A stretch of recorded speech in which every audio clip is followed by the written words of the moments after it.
दूर किसी जंगल में रानो चिड़िया रहती थी। वो अकेले ही रहती थी। उसकी एक बेटी टुनटुनी थी, जिसकी शादी पास वाले जंगल में हुई थी। उस बुढ़ी रानो चिड़िया का अपनी बेटी से मिलने का बहुत मन कर रहा था, लेकिन वो उन खतरनाक चीलों से डरती थी जो उसकी बेटी के जंगल के रास्ते में रहती थी। अगर मैं ऐसे ही उन चीलों से डरती रही तो मैं कभी भी अपनी बेटी से नहीं मिल पाऊंगी। पूरे 2 साल हो गए हैं अपनी बेटी से मिले हुए।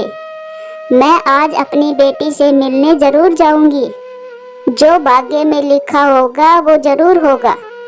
अगर मेरी किस्मत में मरना लिखा है तो मैं मर जाऊंगी। वैसे भी तो मैं अपनी बेटी की याद में तड़प रही हूँ। ऐसा सोचकर वो बूढ़ी रानो चिड़िया अपनी बेटी से मिलने चल देती है। अभी वो थोड़ी ही दूर गई थी कि थक जाती है और एक पेड़ पर बैठ जाती है। अम्मा, कहाँ जा रही हो आप, वो भी अकेली इस उम्र में? बेटा, मैं मेरी बेटी से मिलने जा रही हूँ। वो पहाड़ों वाले जंगल में रहती है। लेकिन अम्मा, ध्यान से जाना। रास्ते में जो खतरनाक चीलें रहती है उनका तो पता ही होगा ना आपको। पता तो है बेटा, लेकिन मेरा मन बहुत उदास था। बहुत दिनों से अपनी बेटी को देखा भी नहीं है, इसीलिए मैं उससे मिलने जा रही हूँ। बेटा, अब मुझे चलना होगा, बस थोड़ा आराम कर लिया है। ऐसा कहकर वो बूढ़ी रानो चिड़िया चली जाती है। वो थोड़ी देर उड़ती है तो वो खतरनाक पहाड़ आ जाते हैं। यहाँ से गुजरने से सब पक्षी डरते थे और वो रानो चिड़िया तो वैसे भी बहुत कमजोर थी, इसीलिए वो ज़्यादा तेज उड़ भी नहीं सकती थी। वो धीरे धीरे उड़ रही थी कि वहाँ पर एक चील आ जाती है। बूढ़ी अम्मा, कहाँ जा रही हो इस उम्र में? आओ, थोड़ा आराम कर लो। लेकिन रानो चिड़िया सब समझ रही थी कि ये चील उसे क्यों रोक रही है। वो उस चील की बात अनसुनी करके उड़ती रहती है। ये बुढ़िया प्यार से नहीं मानेगी, माँ अभी सबक सिखाती हूँ। फिर वो चील उसके पीछे जाकर उसको जोर का धक्का देकर नीचे गिरा देती है। तुमने मुझे धक्का देकर नीचे क्यों गिरा दिया? मेरी बेटी मेरा इंतजार कर रही है। अच्छा, इंतजार तो मैं भी सुबह से कर रही हूँ, मुझे भी तो भूख लग रही है। तो बेटा खाना खाओ, मुझे क्यों रोका है? तुम ही तो हो मेरा भोजन, अब तुम्हें ही खाने वाली हूँ मैं। रानो चिड़िया जान गई थी कि ये चील उसे नहीं छोड़ने वाली। अब डरने से अच्छा कि वो दिमाग से काम ले। फिर वो कुछ सोचकर चील से कहती है, चील बेटा, मैं तो बहुत ज़्यादा कमज़ोर हूँ और मेरे तो केवल ये पंख ही पंख है जो तुम देख रही हो। मेरे शरीर पर जरा भी मांस नहीं है। ऐसे तो मेरे ये पंख तेरे गले में अटक जाएंगे। तुम तैयार रहो, मैं गले में से पंख निकाल लूँगी। इसकी तुम चिंता मत करो। अच्छा है कि तुम अपनी आंखें बंद कर लो। बेटा, मैंने भी जी कर क्या करना है। मेरी बेटी ने मेरे लिए देसी घी के लड्डू बनाकर रखे हैं और बहुत सारे फल भी। अगर तुम 2-4 दिन इंतजार कर लो तो फिर तुम मुझे खाती तो तुम्हें पता चलता कि मेरा मांस कितना स्वादिष्ट है। ये सुनकर वो चील भी सोचने लगती है और लालच में आ जाती है। क्या चिड़िया, तुम सच कह रही हो? और तुम कब तक लौट कर आओगी? ये सुनकर तो रानो चिड़िया की जान में जान आ जाती है और कहती है, चील बेटा, बस 2-3 दिन इंतजार कर लो, मैं इसी जगह पर आ जाऊंगी। जब मैं वापस आऊंगी तो मोटी ताजा होकर आऊंगी। और हाँ चील जी, मैं इतनी मोटी होकर लौटूंगी कि तुम अकेली तो मुझे खा भी नहीं पाओगी।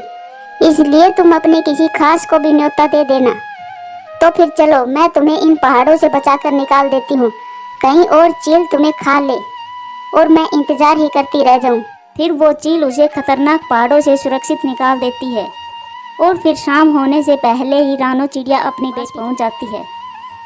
माँ, मुझे आपकी बहुत याद आ रही थी, मिलने का बहुत मन कर रहा था। और फिर वो माँ बेटी मिलकर बहुत खुश होती है। टुनटुनी अपनी माँ को फल खिलाती है, अच्छा भोजन खिलाती है। फिर रात हो जाती है, वो दोनों माँ बेटी सो जाती है। दूसरे दिन टुनटुनी अपनी माँ से कहती है, माँ चलो, मैं आपको नदी पर घुमा कर लाती हूँ। फिर वो दोनों नदी के पास जाते हैं। वहाँ पर टुनटुनी अपनी माँ को अपने दोस्तों से मिलाती है। माँ, ये रोकी कबूतर है, ये मेरा बहुत अच्छा दोस्त है और हम दोनों का घर भी पास पास है। जीते रहो रॉकी बेटा, जीते रहो। और माँ, ये कालू कौवा और इसकी पत्नी गोरी को भी है। माँ जी, आप पहाड़ों से कैसे बचकर आ गई? वहाँ तो बहुत खतरनाक चीलें रहती है। बस कालू बेटा, जैसे तैसे करके आ गई। अपनी बेटी से जो मिलना था। 1-2 दिन में मुझे वापस भी जाना है। अब देखो बचूंगी कि नहीं। और फिर शाम हो जाती है। वो सब अपने अपने घर को चले जाते हैं। ऐसे ही 2-3 दिन और गुजर जाते हैं। अब रानो चिड़िया का वापस जाने का समय आ जाता है। बेटा, अब मुझे वापस जाना होगा। तुमसे मिल लिया और मेरा जी खुश हो गया। बेटा, तुम्हारे और हमारे जंगल में सफर तो ज्यादा नहीं है, बस वो पहाड़ों वाली चीलों का ही खतरा है। इसीलिए माँ, मैं आपसे मिलने नहीं आ पाती। बहुत डर लगता है। लेकिन माँ, आप ध्यान से जाना। बेटा, मैं फिर आऊंगी तुम्हें मिलने। मैं ही आ जाऊंगी, तुम मत आना उस दिशा में। वो चीलें बहुत भूखी बैठी है। तो फिर ठीक है बेटा, अब मुझे चलना होगा। और फिर रानो चिड़िया अपने घर वापस चल देती है। वो ज़्यादा तेज तो उड़ नहीं सकती थी, वो धीरे धीरे उड़ती है। थोड़ी देर बाद वो खतरनाक चीले वाला इलाका भी शुरू हो जाता है। वो उस इलाके ही थी कि उसका रास्ता एक बड़ी चील आकर रोक लेती है। कहाँ जा रही हो बूढ़ी चिड़िया? चील बेटा, मैं मोटी होने गई थी। वो सामने एक पेड़ पर एक चील रहती है, वो खाएगी मुझे। इसीलिए आप मुझे ना खाएं। मैं तो सीधे उसके पास जा रही थी। और रानो चिड़िया उस चील को ये बातें बता ही रही थी कि वहाँ पर वो चील भी आ जाती है।